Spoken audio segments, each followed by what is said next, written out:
Hello, Bible readers. It is Wednesday, May 12th, and we are starting two really important books today, Lamentations and Revelation, reading the first couple chapters of Revelation. I'm going to talk about Lamentations tomorrow.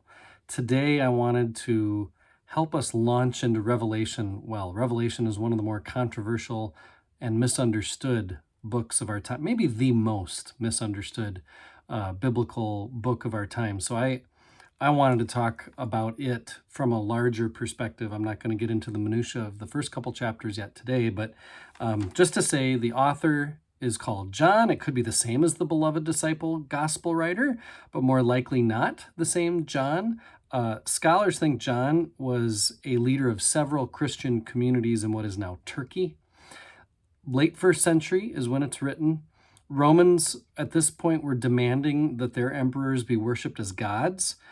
John is banished to Patmos for upsetting authorities, presumably around that expectation, and he writes this letter then to 7 churches. Remember, apocalypse, we've encountered apocalypse in Isaiah, Daniel. Apocalypse simply means revelation, the unveiling or revealing of something previously hidden. So from my Lutheran Study Bible, I have a couple things here. What's the message, it asks. A popular view of Revelation in our society assumes that this book is history told in advance, written to warn readers about events that will happen during their lifetimes. According to this view, the book is a series of hidden clues that reveal exactly what will take place at the end of the world. John, however, seems to have something more immediate in mind. He'd worked with 7 churches and now writes to them as they struggle to survive in a world dominated by the Roman Empire. Some were facing persecution, some were being corrupted by society, some had stopped taking faith seriously. The visions in Revelation address this question: who or what is at the center of Christian life? John uses bold and dramatic images to drive home the point that Christian life centers on Jesus Christ alone. This message takes 2 forms. First, the terrifying visions are warnings to those who are falling away from the faith. Second, the glorious visions of triumph offer encouragement to those who are oppressed, persecuted, or feeling powerless in a hostile world. So it's a story about Jesus. It's not a story about that needs to be decoded to understand how the world's going to end.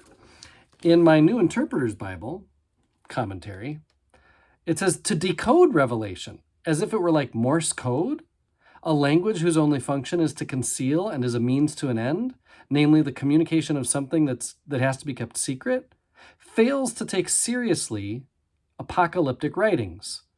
John, as a recipient of a revelation from Jesus Christ, has written for us an apocalypse, a prophecy, not a narrative, not an epistle, a text requiring of its readers different interpretive skills, imagination and emotion, for example. Like a metaphor, Apocalypse startles, questions, even disorients, before pointing to a fresh view of reality with its extraordinary imagery and words. However difficult it may be for us, we must learn to exercise those faculties that are needed to engage such a medium. Throughout the history of interpretation, it's proved impossible to resist the temptation to decode. I read that because I think most times that I've heard people talk about Revelation, like, what do you think the beast means? What do the numbers really mean? And it's all about these symbols that are, we think, mean something else, as though it needs to be decoded. To read with emotion and imagination is just different from how we read pretty much anything else. And so it's just a different thing, Revelation, Apocalypse in general.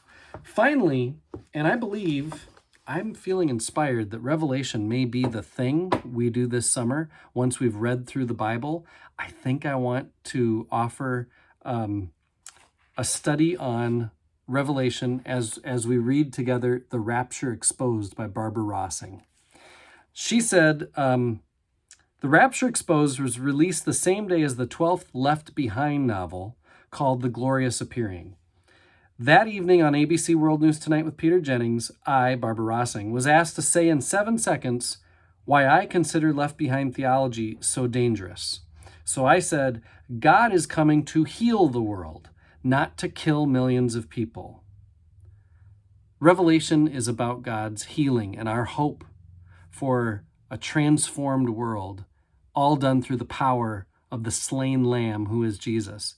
It's not about predicting the end of the world when God will slash, burn, and kill pretty much everything left on earth. We'll say a lot more about that as the chapters go on. Tomorrow, Lamentations. I am one with my God. My God is with us, all of us, at all times and in all places.